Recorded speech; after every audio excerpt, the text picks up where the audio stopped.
Hello बच्चों, welcome to my channel Seed Academy और मैं हूं आपके साथ नेहा। आज का हमारा डे 2 है। ये ट्रिग्नोमेट्री चैप्टर हम लोग कर रहे हैं। ये 10th क्लास में बेसिकली स्टार्ट होता है और इन फ्यूचर भी मिलता है। बहुत सारे स्टैंडर्ड्स में यूज किया जाता है। तो आज हम लोग करेंगे डे 2 है ट्रिग्नोमेट्री रेशियोज का। एक्सरसाइज 8.1 है 10th क्लास का। इसके ऑलरेडी हम 6 क्वेश्चन कर चुके हैं इस एक्सरसाइज के। आज हम 7th से आगे बढ़ेंगे। तो 7th क्वेश्चन स्टार्ट करने से पहले, जैसा कि मैंने यहाँ पर एक आपको दिख रहा है कि एक टेबल बनाया हुआ है, ट्रिग्नोमेट्री रेशियोज की टेबल है। तो पहले इसको डिस्क्राइब करके उसके बाद हम लोग अपना आगे बढ़ेंगे। तो बच्चों, यहाँ पे आपको दिख रहा है कि यहाँ पर जो है एंगल मैंने ए लिखा हुआ है और यहाँ पर कुछ डिग्रीज लिखी हुई है, 0 डिग्री, 30, 45, 60, 90 डिग्री। लास्ट क्लास में मैंने आपको ऑलरेडी बताया था, जब हम रेशियोज की बात करते हैं तो बेसिकली 6 तरह की हम लोग रेशियोज यूज करते हैं। That is sine, cos, tan, cosec, sec और कॉट। तो यहाँ पर मैंने वो सारी लिखी हुई है जिसकी एंगल क्या है, ए है। ठीक है। अगर बेटा क्या होता है कि जो एंगल होता है, अगर एंगल को चेंज कर देते हैं तो वैल्यू भी क्या होता है, बदल जाती है। तो यहाँ पर आपने ऑलरेडी देखा है कि अगर साइन 0 पे है तो उसकी वैल्यू क्या होती है, 0 होती है। अगर साइन 30 है तो 1/2, 45 1/√2, साइन 60 है √3/2 और साइन 90 है आपका 1। तो आपको मेनली क्या होता है, जो पहली साइन की होती है उसको याद करना पड़ता है। उसके बाद जस्ट आप जब कॉस की बात करते हैं तो याद करने की जरूरत नहीं होती है। आप क्या करते हैं, जो साइन की होती है उसका रेसिप्रोकल कर दीजिए। 90 का आपका 0 में आ जाता है, √3/2 आपका 30 में आ जाता है, 45 आपका सेम रहता है, 30 आपका 60 में चला जाता है और 0 आपका 90 में चला जाता है। तो जस्ट रेसिप्रोकल कर दिया जाता है, इधर से इस तरफ 0 से 90 और 90 से वापस 0 की तरफ। तो यहाँ पर इजीली आपको याद हो जाती है। उसके बाद अगर 10 की बात की जाए तो 10 आपको पता है कि आपका क्या होता है, मैंने आपको पहले भी बताया था, sine theta by cos theta आपका tan थीटा होता है। तो यहाँ पर 0/1 क्या होगा आपका 0, 1/√2, √3/2 आपका 2 से 2 कट गया तो 1/√3, 1/√2, 1/√2 को कैंसिल किया तो 1, √3/2, 1/2 डिवाइडेड बाय कैंसिल हुआ √3 और 1 डिवाइडेड बाय 0 तो नॉट डिफाइंड। जब भी 0 आ जाता है नीचे डिनोमिनेटर में तो इसका मतलब है उसकी वैल्यू हम फाइंड आउट नहीं कर सकते हैं, जो हमारा इन्फिनिटी तक चला जाता है। तो यहाँ पर उसको हम मेंशन करते हैं नॉट डिफाइंड से। तो क्लियर है। सिर्फ आपको क्या करना है बेटा, आपको सिर्फ साइन ए की जो टेबल है जो 0 से लेके 90 तक है, सिर्फ उसकी वैल्यू याद करनी है। उसके बाद उससे आप कॉस, टेन, कॉसेक, सेक और कॉट की अपने आप बना सकते हैं। तो आप क्वेश्चन को समझने की कोशिश कीजिए, बिल्कुल भी रटने की कोशिश नहीं कीजिए, क्योंकि अगर आप इस टाइम रट भी लेंगे तो इन फ्यूचर आपको वो रटी हुई चीज थोड़े दिनों बाद भूल जाएगी। और ये चैप्टर 10th के बाद 11, 12 एटलीस्ट बहुत सारे आपके एग्जाम्स में भी आता है। तो यहाँ पर आपने देखा कि 10 हमने निकाल लिया। अब आपको पता है जो कॉसेक होता है वो जो साइन का क्या होता है, रेसिप्रोकल होता है, उल्टा होता है, क्योंकि cosec theta is equal to 1/sin theta होता है। मैंने अपनी लास्ट क्लास में बताया भी था। तो यहाँ पर क्या हुआ बेटा, 1/0 हो गई, इसलिए क्या हुआ, नॉट डिफाइंड हो गया। यहाँ पर 1/2 का रेसिप्रोकल किया तो क्या हुआ, 2 हो गया। 1/2 का √2 को उल्टा कर दिया तो √2, √3/2 को उल्टा किया तो 2/√3 और 1 को उल्टा किया तो 1। क्लियर है। ऐसे हमने क्या किया, साइन ए से कॉसेक ए की भी पूरी क्या है, टेबल की वैल्यूज फाइंड आउट कर ली। इसके बाद सेक ए आपको पता है कॉसेक का उल्टा होता है। तो अब यहाँ से हम कॉसेक निकालेंगे। 1 का 1 को उल्टा किया 1 आ गया, √3/2 को उल्टा किया तो 2/√3, 1/√2 का आपका √2 हो गया, 1/2 का 2 हो गया और 0 का नॉट डिफाइंड हो गया, क्योंकि डिनोमिनेटर में चली गई 0 तो नॉट डिफाइंड। उसके बाद कॉट ए की बात करते हैं। तो कॉट ए आपका किसका रेसिप्रोकल होता है, tan ए का। तो यहाँ से 1/0 हो गया तो नॉट डिफाइंड, 1/√3 को उल्टा किया तो √3, 1 को उल्टा किया तो 1, √3 को उल्टा किया तो 1/√3 और नॉट डिफाइंड। नॉट डिफाइंड का मतलब है बेटा 1/0। अगर इसको उल्टा करते हैं तो अब क्या हो गया, 0 क्या हो गई आपकी न्यूमरेटर में आ गई, इसलिए आपका क्या हुआ, 0 आ गया। होपफुली आपको ये समझ में आया होगा, क्योंकि इसके बाद जो हम अब आगे क्वेश्चंस करने वाले हैं उसमें इन सब की वैल्यूज यूज होने वाली है। तो आपको थोड़ा सा ध्यान देना है, आप जैसे जैसे प्रैक्टिस करेंगे आपको याद होता रहेगा। तो तो चलिए पहले क्वेश्चन पे हम लोग चलते हैं। यहाँ पर हमारा 7 क्वेश्चन दिया हुआ है।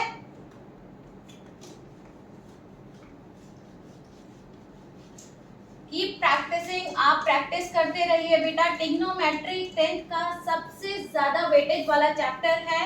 अगर आप अच्छी प्रैक्टिस करते हैं तो आप पूरे मार्क्स ले सकते हैं, और सिर्फ 10th में नहीं, ये आगे जाकर भी आपके लिए बहुत यूजफुल होगा। तो आप मेरे सारी क्लासेस अटेंड कीजिए, अच्छे से थॉरोली देखिए, डेफिनेटली आपकी कोई डाउट्स नहीं रहेंगे।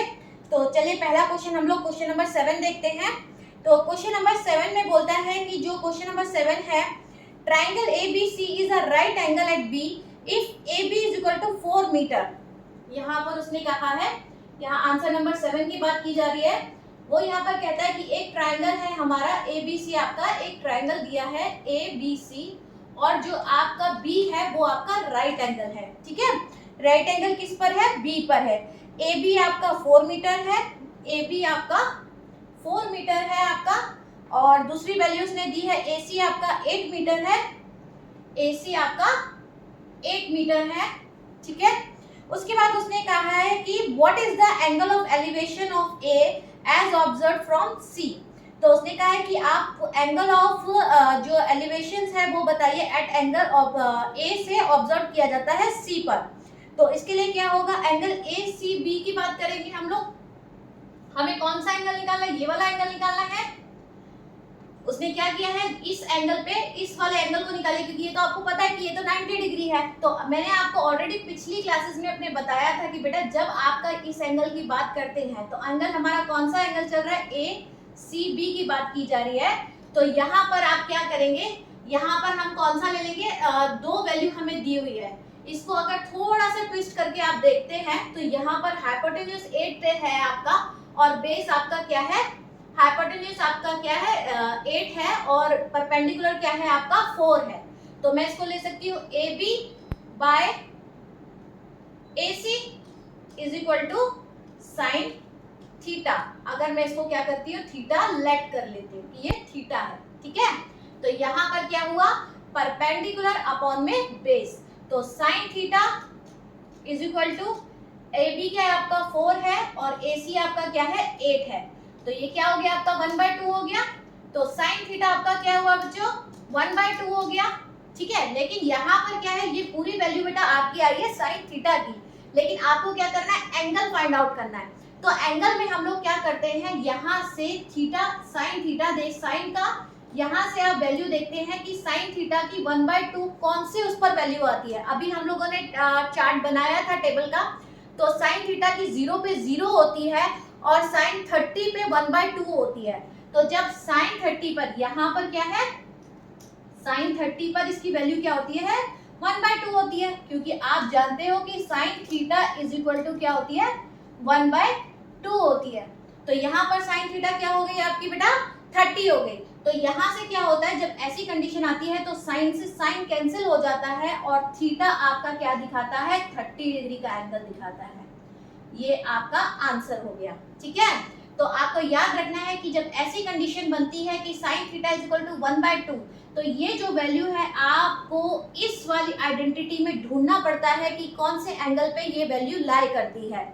यहाँ पर 1/2 है, अगर यहाँ पर 1/√2 होती तो 45 पे पहुंच जाता, अगर √3/2 होती तो 60 पर पहुंच जाता। तो इस तरीके से आप फाइंड आउट कर सकते हैं कि ये कौन सा एंगल होगा। तो ये C पर कौन सा एंगल बनेगा, 30 डिग्री का एंगल बनेगा। होपफुली आपको समझ में आया होगा। ये आपका एक्सरसाइज 8.1 का 7 क्वेश्चन है। इसके बाद हम लोग अपने नेक्स्ट क्वेश्चन पे चलते हैं। क्वेश्चन नंबर 8 है,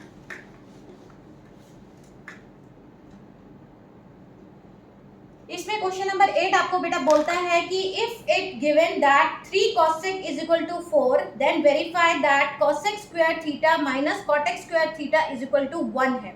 तो आपको यहाँ पर आंसर में आपको गिवन है, दो चीज आपको दी हुई है उसने, बहुत ध्यान से ये क्वेश्चन करेंगे। यहाँ पर बेटा उसने दिया है 3 cosec theta is equal to आपका क्या है 4 है। ठीक है, और आपको प्रूफ क्या करना है, आपको प्रूफ करना है cosec स्क्वायर थीटा आपका है cosec square theta minus cot square theta is equal to आपका 1 है। ये आपको क्या करना है, प्रूफ करना है। तो सबसे पहले ऐसे जब क्वेश्चंस आते हैं तो जो गिवन होता है उसी से हम लोग अपना क्वेश्चन स्टार्ट करते हैं। तो बिल्कुल डरना नहीं है, आपको क्या करना है, जो गिवन है उससे ही हम लोग अपनी स्टार्टिंग करेंगे। गिवन क्या है आपको, 3 cosec theta is equal to 4 है, ठीक है। तो यहाँ पर हम लोग क्या करेंगे कि 3 cosec थीटा है, तो ये जो 3 है वो क्या कर रहा है, cosec थीटा से मल्टीप्लाई कर रहा है, तो उधर जाएगा तो क्या करेगा, डिवाइड करेगा। तो यहाँ पर क्या हो जाता है, cosec theta is equal to 4/3। ये सबसे पहला आपका फर्स्ट स्टेप है कि जो भी आपकी आइडेंटिटी इधर है, जो भी रेशियो है उसको अलग छोड़ के बाकी जो भी नंबर है वो आप अपने राइट साइड पे ले जाइए।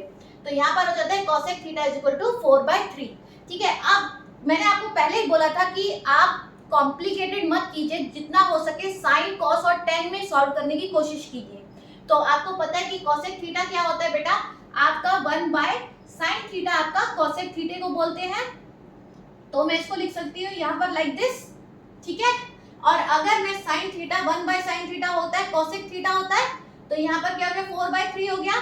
तो sin थीटा को अगर मुझे लिखना है, तो अगर मैं sin थीटा चाहती हूँ तो sin थीटा को मैं अगर ऊपर ले जाती हूँ, इसका रेसिप्रोकल कर देती हूँ, तो यहाँ पर भी क्या हो जाएगा, इसका रेसिप्रोकल हो जाएगा। नहीं हो जाएगा। अब यहाँ पर ऑलरेडी हमने पिछली क्लास में अपने क्वेश्चंस किए थे, जब ऐसा आ जाता है तो आपको पता है जो sin थीटा होता है वो आपका क्या होता है, परपेंडिकुलर अपॉन में हाइपोटेन्यूज होता है नहीं होता है। तो यहाँ पर क्या हुआ, एक हमने राइट एंगल बनाया, ठीक है। यहाँ ये थोड़ा सा टेढ़ा हो गया है, इट्स ओके। यहाँ से आप इसको ऐसे बना लीजिए कि ये आपका राइट एंगल ट्राइंगल हो गया, ठीक है। तो यहाँ पर क्या हुआ बेटा, आपका जो परपेंडिकुलर है वो आपकी वैल्यू क्या है, 3 है, और हाइपोटेन्यूज की 4 है। तो आप इसकी वैल्यू फाइंड आउट कर सकते हैं, ठीक है। तो हम क्या करेंगे, इसकी वैल्यू फाइंड आउट करेंगे। तो यहाँ पर क्या होता है, परपेंडिकुलर आपको ऑलरेडी पता है, जो हमारा as per the Pythagoras h² + p² + b² होता है। तो यहाँ पर h क्या है, h² है, p² है, p आपका क्या है, आपके पास p की वैल्यू है ऑलरेडी, 3 का स्क्वायर है, और यहाँ पर d की हमें वैल्यू नहीं पता। तो 16 और ये -9 हो गया और b² हो गया। तो यहाँ पर आपका क्या हुआ, 7 हुआ। तो b² इज इक्वल टू 7। तो b की वैल्यू हमारी क्या आ गई है, √7 आ गई है। b की वैल्यू क्या है आपकी, √7 आ गई है। तो अब हमको सारी वैल्यूज पता चल गई है कि हमारे पास p भी पता चल गया है, b भी पता चल गया है और h भी पता चल गया है, ठीक है। तो यहाँ से अब हम अपने वापस इस क्वेश्चन पे आते हैं। यहाँ से हम इसकी लेफ्ट हैंड साइड को लेंगे बेटा। यहाँ पर ये बोलता है cosec² theta is -cot² theta, ठीक है। तो यहाँ से आप सिंपल सा cosec² किसका उल्टा होता है, सबको पता है किसका उल्टा होता है, साइन का उल्टा होता है। और यहाँ पर cosec की वैल्यू ऑलरेडी मुझे गिवन है, cosec थीटा क्या है, 4/3 है, क्योंकि क्या होता है cosec, अगर साइन की बात करते हैं तो p बाय क्या होता है, h होता है, परपेंडिकुलर अपॉन हाइपोटेन्यूज। लेकिन अगर उल्टा कर देते हैं तो हाइपोटेन्यूज अपॉन में परपेंडिकुलर। तो यहाँ पर क्या है, 4/3 है, लेकिन 4/3 का क्या है, स्क्वायर है। डोंट फॉरगेट कि ये स्क्वायर है। उसके बाद आपका क्या आ जाता है बेटा, कॉट किसका उल्टा होता है, आपका tan का उल्टा होता है, tan का रेसिप्रोकल होता है। tan का होता है p/b और कॉट का क्या हो जाएगा, उल्टा हो जाएगा b/p। तो b आपका क्या है, यहाँ पे √ क्या है, 7 है, b की बात करें, और आपका b/p क्या है आपका बेटा, p आपका 3 है। तो यहाँ पर आप इसका स्क्वायर कर सकते हैं कि यहाँ पर आपने स्क्वायर कर दिया। अब यहाँ पर क्या हो गया आपका, 4 आपका 16/9 हो गया, और यहाँ पर 7 आपका 9 हो गया। अगर हम एलसीएम लेते हैं तो यहाँ पर 9 हो गया, 16 - 7 हो गया, 16 - 7 आपका 9/9 हो गया, और 9 से 9 कैंसिल होके आंसर आपका 1 आ गया। और आप देख रहे हो कि यहाँ पर हमारी लेफ्ट हैंड साइड जो है राइट हैंड साइड के बराबर प्रूव हो गई। तो आपको क्लियर है, ये आप ऐसे करेंगे। यहाँ पर सबसे पहला स्टेप आपका p, b और h फाइंड आउट करना है। उसके बाद आपको वैल्यू पुट करनी है और उसके बाद उसको सॉल्व कर देना है। This is the question number 8 of exercise 8.1 trigonometric ratios. इसके बाद हम लोग अगले क्वेश्चन पे आते हैं। इसके बाद आपको एक 9 क्वेश्चन दिया हुआ है, इसके बाद हम लोग 9 क्वेश्चन सॉल्व करेंगे। जिस भी बच्चे ने मुझे लाइक सब्सक्राइब नहीं किया है, प्लीज बच्चों लेटेस्ट अपडेट्स के लिए आप लाइक सब्सक्राइब शेयर करना ना भूलें। नहीं तो आपकी बीच की क्लासेस मिस हो जाएंगी और आपको नहीं समझ में आएगा। तो प्लीज भूलेंगे नहीं।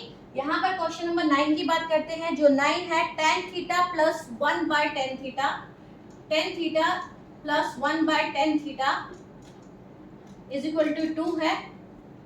ठीक है, फाइंड द वैल्यू ऑफ, आपको फिर से वैल्यू फाइंड आउट करनी है, that is tan square theta plus 1 by, I think plus 1 by tan square theta की। आपको किसकी वैल्यू फाइंड आउट करनी है? tan स्क्वायर थीटा की वैल्यू फाइंड आउट करनी है। ठीक है, अब ये क्वेश्चन थोड़ा सा डिफरेंट है, लेकिन मैंने आपको पहले ही बताया था कि जब हमें क्वेश्चन की शुरुआत करनी होती है तो आपको क्वेश्चन देख के बिल्कुल नहीं डरना है। स्टार्टिंग आपको कहाँ से करनी है? जो चीज आपकी गिवन है, और गिवन आपकी क्या है? ये गिवन है। अब आप बेटा यहाँ पर देख रहे हैं कि मैं यहाँ पर अगर दोनों चीजों को मिलाती हूँ तो यहाँ पर क्या है बेटा? यहाँ पर tan थीटा है और यहाँ पर भी tan थीटा है। tan थीटा ही है और मुझे आंसर भी tan थीटा में ही चाहिए, तो यहाँ पर ये प्लस पॉइंट है। लेकिन प्रॉब्लम यहाँ पर ये है कि ये जो tan थीटा है वो यहाँ पर सिर्फ tan थीटा है, और जबकि यहाँ पर आपका स्क्वायर में है। तो उसके लिए हमें क्या करना चाहिए? सोचिए। उसके लिए हमें क्या करना पड़ेगा? स्क्वायरिंग करनी पड़ेगी। इसकी ऐसी कंडीशंस में क्या होता है, आप स्क्वायरिंग करते हैं बोथ द साइड। अगर यहाँ पर इसके लिए आप करेंगे सबसे पहले tan theta plus 1 by tan theta का होल स्क्वायर। ठीक है, जब आपने लेफ्ट साइड में स्क्वायरिंग की है तो आपको क्या करना पड़ेगा? उसका इफेक्ट आपका सेम राइट साइड में भी जाता है, तो आपको यहाँ पर क्या करना पड़ेगा? 2 की भी क्या करनी पड़ेगी? स्क्वायरिंग करनी पड़ेगी। Got it? कि आपको 2 की भी स्क्वायरिंग करनी पड़ेगी। उसके बाद अब यहाँ पर क्या हुआ है? यहाँ पर एक फॉर्मूला बन जाता है a प्लस बी का होल स्क्वायर। ठीक है, a प्लस बी का होल स्क्वायर का फॉर्मूला बन रहा है, आप देख रहे हैं, और सबको पता है a square plus B square plus 2ab होता है। तो यहाँ पर यही चीज आप फॉलो करेंगे। a हमारा क्या है? tan थीटा है, तो a स्क्वायर है, तो यहाँ पर क्या हो जाएगा बच्चों? tan स्क्वायर थीटा हो गया। b मेरा क्या है? 1 बाय tan थीटा है, तो ये 1 बाय tan थीटा का स्क्वायर हो गया प्लस 2 हो गया। a हमारे पास क्या है? tan थीटा है, और b मेरा क्या है? आपका 1 बाय tan थीटा है, और आपका यहाँ पर क्या हुआ? 2 2 4 हो गया। ठीक है, इतनी बात आपको समझ में आ गई? तो यहाँ tan थीटा सब मल्टीप्लाई में ये इससे कैंसिल हो जाएगा, तो यहाँ पर आपका हो गया tan square theta plus 1 by tan square theta plus ये कैंसिल होके 2 इंटू 1 और आपका 4 हो गया। तो यहाँ पर आपका हो जाता है tan square theta plus 1 by tan square theta is equal to 4। अब ये यहाँ पर प्लस कर रहा है, उधर जाके क्या करेगा? माइनस करेगा। ऑलरेडी मैंने इंटीजर चैप्टर में आपको ये चीज समझाई हुई है, तो जो चीज प्लस है वो जाके माइनस किया, तो यहाँ पर आपका आंसर क्या हुआ बेटा? यहाँ पर आप ऑलरेडी देख रहे हो कि आपको क्या आंसर यही चाहिए था कि आपका क्या है? tan square theta plus 1 by tan square theta is equal to 2। तो आपका आंसर क्या है? आपको जो वैल्यू फाइंड आउट करनी थी वो किसके बराबर होगी? 2 के बराबर होगी। तो बहुत इजी है, लेकिन आपको ये चीज ध्यान रखनी है कि यहाँ पे स्क्वायरिंग नहीं है, वहां पर स्क्वायरिंग है। आपके दिमाग में जस्ट क्लिक करना चाहिए कि मुझे अगर स्क्वायरिंग चाहिए तो मुझे क्या करना पड़ेगा। जिस भी बच्चे को ये स्टेप याद रहेगा कि take the square both the sides, तो डेफिनेटली वो सॉल्व करेगा। और ये सिर्फ आपको आएगा प्रैक्टिस से। आप ध्यान से पढ़िए और प्रैक्टिस करते रहिए। चलिए नेक्स्ट क्वेश्चन पे चलते हैं हम लोग। ये क्वेश्चन नंबर आपका 9 था जो हम लोगों ने अभी सॉल्व किया। उसके बाद हम लोग क्वेश्चन नंबर 10 पे आते हैं। वेरी सिंपल क्वेश्चन है, एक क्वेश्चन दिया हुआ है उन्होंने आपको। क्वेश्चन नंबर 10 की बात करते हैं यहाँ पर।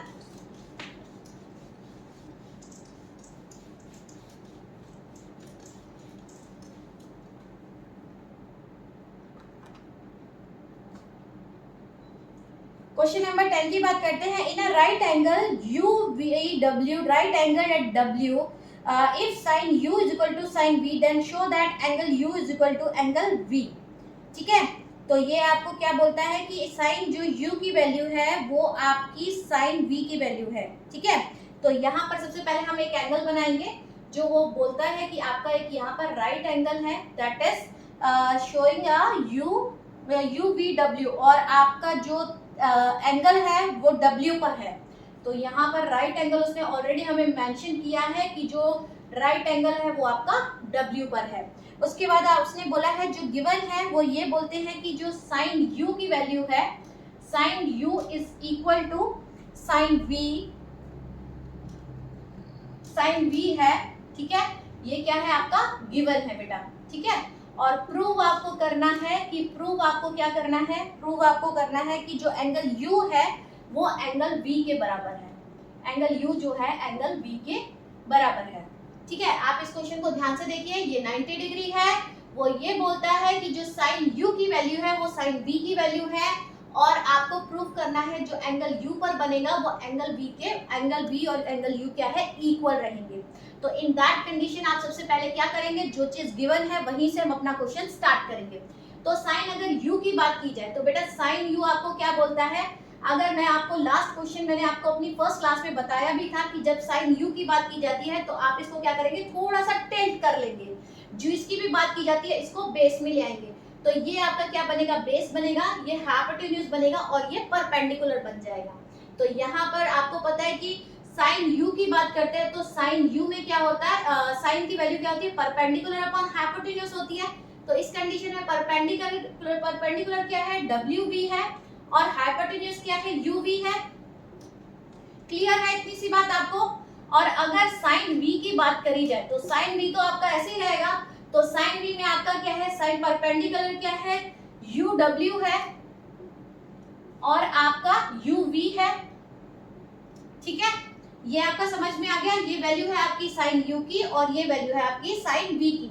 साइन यू आपका है बेटा जब आप थोड़ा सा इसको टिल्ट करते हैं, यहाँ पर एंगल, इस एंगल से हम लोग देख रहे हैं, ठीक है। तो इसको मैंने आपको पहले ही बताया था कि इसको क्या होता है, हल्का सा टिल्ट कर लेते हैं ऐसे।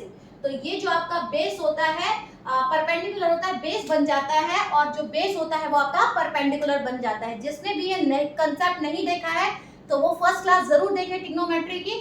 तो उसके बाद यहाँ पर आपको ये चीज गिवन है और वो ये बोलता है कि साइन यू जो है साइन वी के बराबर है, मतलब जो डब्ल्यू वी है वो यू वी के बराबर है बेटा, और जो यू डब्ल्यू है वो यू वी के बराबर है। तो यहाँ से यू वी तो बराबर है, लेकिन क्या है, डब्ल्यू वी भी क्या है, यू डब्ल्यू के बराबर है। मतलब डब्ल्यू वी जो आपकी ये वाली लेंथ है वो किसके बराबर है, यू डब्ल्यू के बराबर है। क्लियर है आपको। तो मतलब जब ये लेंथ इस लेंथ के बराबर हो जाएगी तो ऑटोमेटिकली जो एंगल होगा वो भी इक्वल हो जाएगा, होगा या नहीं होगा।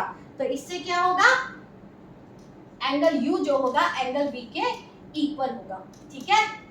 क्लियर है आपको, ये आपको लिखना है और इससे आपका ये प्रूव हो जाता है। ये क्वेश्चन नंबर आपका क्या है, 10 है इसी एक्सरसाइज का।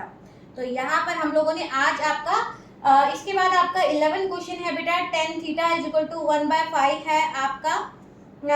इसके बाद हम लोग ये क्वेश्चन आपका नेक्स्ट क्लास में लेते हैं। तो कीप वॉचिंग मी, आप जल्दी मिलूंगी थर्ड क्लास के साथ आपकी। ट्रिग्नोमेट्री सीखते रहिए, बहुत इंपॉर्टेंट चैप्टर है, 10 का सबसे ज्यादा वेटेज है। Okay, thank you, bye bye.